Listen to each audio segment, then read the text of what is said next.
আসসালামু আলাইকুম ওয়া রাহমাতুল্লাহ। সম্মানিত দেশবাসী, দেশে এবং প্রবাসের কাছে এবং দূরে যারা আমার লাইভটা দেখতেছেন, মেহরবানি করে লাইভটারে সাবস্ক্রাইব করিয়া শেয়ার করিয়া সবাইকে ছড়াইয়া দেবেন, এই আমার আরজ। আমি গতকালকে 2টা লাইভ করছি, আর আজকে আরেকটা লাইভে আসলাম সমস্ত ইসলামী দলকে নিয়া। আমি তাহরিকে ইনসাফের পক্ষ থাকিয়া সব ইসলামী দলের কাছে সবিনয় আরজ করতেছি। আমরা দীর্ঘ কয়েক বৎসর বিভিন্ন রাজনৈতিক দলের লেজুর ভিত্তিক হয়ে আমরা নির্বাচন করেছি, আর এখন সময় আসছে আমরা এক হওয়ার জন্য। এই জন্য বিশেষ করিয়া কওমি, আলিয়া, বেদাতি, সুন্নি কোনো ভেদাভেদ নাই। বিশেষ করে আপনার খেলাফত মজলিসের জনাব আল্লামা মামুনুল হক সাহেব, ইসলামী শাসনতন্ত্র আন্দোলনের পীর সাহেব মুফতি ফয়জুল করিম সাহেব এবং জামাতে ইসলামের আমির ডক্টর শফিক সাহেব এবং আরও যত ইসলামী ঐক্যজোট, জমিয়ত উলামায়ে ইসলাম, আপনার এই রকম যত ইসলামী দল আছে, আপনারা মেহরবানি করে কোনো মিডিয়াকে না রাখিয়া আপনারা প্রতি মাসে একটা টেবিলে সবাই বসেন। আর কোনো বড় দলের লেজুর ভিত্তিক হওয়ার চেষ্টা করিবেন না। আল্লাহর আস্তে দেশকে বাঁচানোর জন্য, ইসলামকে বাঁচানোর জন্য, কোরআনকে প্রতিষ্ঠা করার জন্য আপনারা মেহরবানি করিয়া এক প্ল্যাটফর্মে আসেন, আর এক প্ল্যাটফর্মে তাকিয়া একটি মার্কা নিয়া সবাই নির্বাচনের প্রস্তুতি নেন। আপনারা সবাই একত্রিত বসিয়া একটা মার্কা নিযুক্ত করেন, আর এই মার্কার আওতায় সমস্ত দেশে নির্বাচন করবেন। এই আবদার আপনাদের খেদমতে কর জুড়ে আপনার সবিনয় আরজ করতেছি, আপনারা এক হন। আমি তাহরিকে ইনসাফের পক্ষ থেকে হাফিজ মৌলানা ওয়াহিদুজ্জামা কাসেমি, সিলেট। আমি সিলেটের সমস্ত ইসলামী দলের সাথে আলোচনা করেছি। আলহামদুলিল্লাহ, সবাইয়ের পক্ষ থেকে আপনার আনসার আসছে, আপনার সুন্দর আনসার আসছে। এই জন্য আমি সব ইসলামী সিলেটের সব ইসলামী দলকে আমি ধন্যবাদ জানাচ্ছি। দ্বিতীয়, আপনাদের কাছে আমার আরজ যে 1 তারিখ হইতে ফ্যাসিস্ট সরকারের লোক আবার মাঠে নামতেছে, বিভিন্ন লিফলেট বিতরণ করতেছে, বিভিন্নভাবে এরা মাঠে নামার চেষ্টা করতেছে। আপনারা মেহরবানি করে আপনার সজাগ থাকুন, আর যে সময় এরা মিছিল বাইর করবে বা লিফলেট বিতরণ করবে কিংবা কোনো হরতালের ডাক দিবে, এদেরকে অনতিবিলম্বে আপনার মোকাবেলা করার জন্য সব ইসলামী দলকে আমি আহ্বান জানাচ্ছি, এরা যেন মাঠে নামতে না পারে। এদের লোক যারা আপনার বর্তমানে যে দোষী, খুনি, লুটেরা এখনো দেশের ভিতরে লুকিয়ে আছে, এদেরকেও আপনারা চিহ্নিত করিয়া এদেরকে আইনের আওতায় আনার চেষ্টা করেন। আর বিশেষ করিয়া বড় দল যে বিএনপি, আপনাদেরকে অনুরোধ করতেছি, আপনাদের অনৈক্যর কারণে আপনাদের মধ্যে নৈরাজ্য সৃষ্টি হইতেছে আমরা দেখতেছি। আপনারা মেহেরবানি করে নৈরাজ্য পরিস্থিতি বন্ধ করেন, দলাদলি করবেন না, আপনারাও এক থাকেন। আর একত্রিত হইয়া আপনারা মাঠে ময়দানে নামিয়া বিগত সরকারের লোককে মাঠে নামতে দিবেন না, এদেরকে কোনো আশ্রয় প্রশ্রয় দিবেন না। আপনাদের কাছে এই আরজ, আপনারা এই কথা স্মরণ রাখবেন যে এদের এই 15 বৎসর আপনারা কিভাবে নির্যাতন হয়েছেন, কিভাবে জেল খাটিয়েছেন, কিভাবে আপনাদেরকে নিয়ে আদালতে উঠানো হয়েছে, কতটি মামলা আপনাদের উপর আছে। এই কথাটা একবার চিন্তা করেন যে আপনাদের সাথে এরা কি ব্যবহার করছে 15-16টা বৎসর। এই কথা স্মরণ রাখিয়া আপনারা মেহেরবানি করিয়া আপনারা আওয়ামী লীগের কোনো পক্ষপাতিত্ব করবেন না।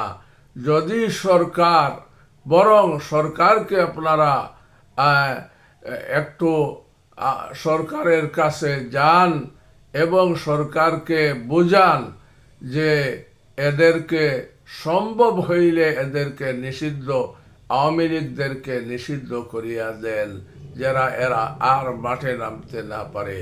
আপনার যদি এখন এরা আপনাদের পৃষ্ঠপোষকতায় যদি ফিরিয়া আসে, আপনারা এদেরকে আশ্রয় প্রশ্রয় দেন, আপনাদের কথায় বার্তায় তা প্রমাণ হইতেছে। এই জন্য আপনারা মেহেরবানি করিয়া কোনো টাকা পয়সার বিনিময়ে আপনারা বিক্রি হইবেন না। এদের কাছে ইউজ পরিমাণ টাকা আছে, এই টাকা দিয়া আপনাদেরকে কেনার জন্য, আপনাদেরকে আপনার দলের ভিতরে বাঙ্গন সৃষ্টি করার জন্য বিভিন্ন পায়তারা করবে, বিভিন্ন আঙ্গিকে আপনাদেরকে বিভ্রান্ত করার চেষ্টা করবে। এই জন্য টাকার কাছে বিক্রি হবেন না, এদেরকে আশ্রয় প্রশ্রয় দিবেন না, এদেরকে দূরে সরাইয়া রাখেন। বরং যদি আপনারা চেষ্টা করেন, আপনারা সম্মিলিতভাবে চেষ্টা করেন, তো এদেরকে নিষিদ্ধ করা সম্ভব হবে। আপনারা যে সময় আপনার আলোচনা উঠছিল শাহাবুদ্দিন চুপ্পু এবং আওয়ামী লীগকে নিষিদ্ধ করার জন্য, তখন আপনারাই বাধা দিছেন শাহাবুদ্দিন চুপ্পুকে না সরানো হোক এবং আওয়ামী লীগকে নিষিদ্ধ করা না হোক। আপনারা এই কাজটা করবেন না। যদি এই ফ্যাসিস্ট সরকার আবার দেশে ফিরিয়ে আসে, আর যদি নাই আসে, তাহলে এরা দেশের ভিতরে বিভিন্ন জায়গায় বিভিন্ন আঙ্গিকে এরা দেশকে অকার্যকর করার চেষ্টা করবে, দেশে আগুন সন্ত্রাস করবে। বিগত সরকারের সময় যেভাবে আপনাদের উপরে আগুন সন্ত্রাস করিয়া আপনাদের উপরে দায় চাপাইছে, এইভাবে আবার এই কাজটা করার জন্য এরা চেষ্টা করতেছে। মেহেরবানি করিয়া আপনারা এদেরকে আশ্রয় প্রশ্রয় দিবেন না। আর এরা যে আপনার লিফলেট বিতরণ করিয়া যে কর্মসূচি দিছে যে এই মাসে কিংবা মার্চের ভিতরে এরা হাসিনা আবার দেশে ফিরিয়ে আসবে, আনার জন্য দেশে গন্ডগোল বাজাইয়া আপনার সেনা শাসন জারি করাইয়া এরা দেশে ফিরে আসবে। এই জন্য সেনা শাসন যেভাবে দেশে ফিরিয়া না আসে এবং এরা যেন মাঠে নামতে না পারে, মেহেরবানি করিয়া আপনারা এই চেষ্টা করেন। আর আপনাদের কাছে এবং সমস্ত বিএনপির কাছে এবং সমস্ত ইসলামী দলের কাছে আমি সবিনয় আরজ করতেছি, আপনারা ডক্টর ইউনূস সাহেবকে নিয়ে বসেন, বারবার প্রতি মাসে একবার বসেন, আর বসিয়া এই যাদেরকে গ্রেফতার করছেন এদের বিচার কেন করা না হয়, এখন পর্যন্ত কোনো বিচার করা হয় নাই। এরা এত মানুষ হত্যা করলো, এত মানুষকে আহত করলো, তাদের কি বিচার হবে না? তাদের কোনো তাদেরকে কোনো সান্ত্বনা দেওয়া হবে না? এদেরকে সাহায্য সহযোগিতা করেন, যারা আহত তাদের চিকিৎসার ব্যবস্থা করেন, যারা নিহত তাদের পরিবারকে সরকার বলছে 30 লক্ষ করিয়া টাকা দিবে। আপনারা সমস্ত দল একত্রিত বসিয়া জনাব ইউনূস সাহেবের কাছে বসিয়া আপনারা এই ফয়সালা করেন, যারা নিহত তাদেরকে 30 লক্ষ করে টাকা দেওয়া হোক, আর যারা আহত এদেরকে চিকিৎসার ব্যবস্থা করা হোক। এরা অকার্যকর হয়ে গেছে, কেউর পাও নাই, কেউর হাত নাই, কেউর চক্ষু নাই, এদের পরিবার কিভাবে চলে এই ব্যবস্থা আপনারা সম্মিলিতভাবে করেন। আর সম্মিলিত হইয়া ইসলামী দলকে নিয়া মেহরবানি করিয়া আপনারা যে সংস্কার কাজ হইতেছে এই সংস্কার কাজটা দ্রুত কিভাবে সম্পাদন করা যায়। আজ 6 মাস অতিবাহিত হইতেছে, এখনো একটা সংস্কার পরিপূর্ণ করা হয় নাই। সংস্কার কাজ তাড়াতাড়ি করতে। এই সরকার যদি সংস্কার না করে, এই সরকার যদি বিগত আমেলের দোষরদের বিচার না করে, তে নির্বাচিত সরকার আসিয়া এদের বিচার করা সম্ভব হবে না। এই জন্য এই সরকার থাকাকালীন, ডক্টর ইউনূস থাকাকালীন এদেরকে, যারা দোষী, টাকা পাচারকারী, লুটেরা, খুন গুম করেছে, এদেরকে ফাঁসির আওতায় আনেন, এদেরকে কারাগারের ভিতরে পাঠান, এদেরকে গ্রেফতার করেন। যারা দেশে লুকিত আছে এদেরকেও গ্রেফতার করেন। যারা বাইরে চলিয়া গেছে এদের সমস্ত মালামাল জব্দ করেন। মালামাল জব্দ করি বাজেয়াপ্ত করিয়া এদের সমস্ত মালকে বিক্রি করিয়া, সমস্ত সম্পদকে বিক্রি করিয়া দেশের কাজে লাগান। দেশের মানুষ উন্নত হোক। এরা দেশকে যেভাবে পঙ্গু করিয়া গেছে, এই দেশ আবার সচল হোক। আপনারা সম্মিলিতভাবে এই চেষ্টা করেন। এই আবদার আপনারা খেদমতে রাখতেছি।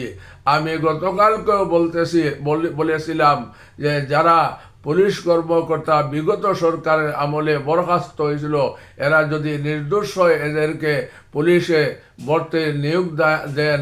আর যে সমস্ত বিজেপি এই কারাগার তাকিয়া এদেরকে রেহাই দিছেন, এরাও যদি নির্দোষ হয় তাদেরকে আবার চাকরিতে বহাল করিয়া সীমান্তের পারাদারির জন্য, সীমান্তে রক্ষার জন্য এদেরকে পাঠান। আর সব মেহরবানি করিয়া একদিনের ভিতরে আপনারা সম্মিলিত একত্রিত হইয়া আপনারা একটা সিদ্ধান্ত নেন। এই যে সংস্কার নিয়ে ভাবতেছেন, এই সংস্কার সম্মিলিত না হইলে সংস্কার করা সম্ভব হবে না। একা ডক্টর ইউনূস সাহেবের দ্বারা সম্ভব হবে না। এই জন্য আপনারা সম্মিলিত হইয়া ডক্টর ইউনূস সাহেব এবং উপদেষ্টা বৃন্দকে নিয়ে বসিয়া আপনারা ফয়সালা করেন। আর ছাত্র সমন্বয়কের কাছে আমার আবদার, আপনারা আপনাদের মধ্যে বিতর্ক দেখা দিছে, বিভাজন দেখা দিছে, আপনারা বিভাজনটা ভুলিয়া যান।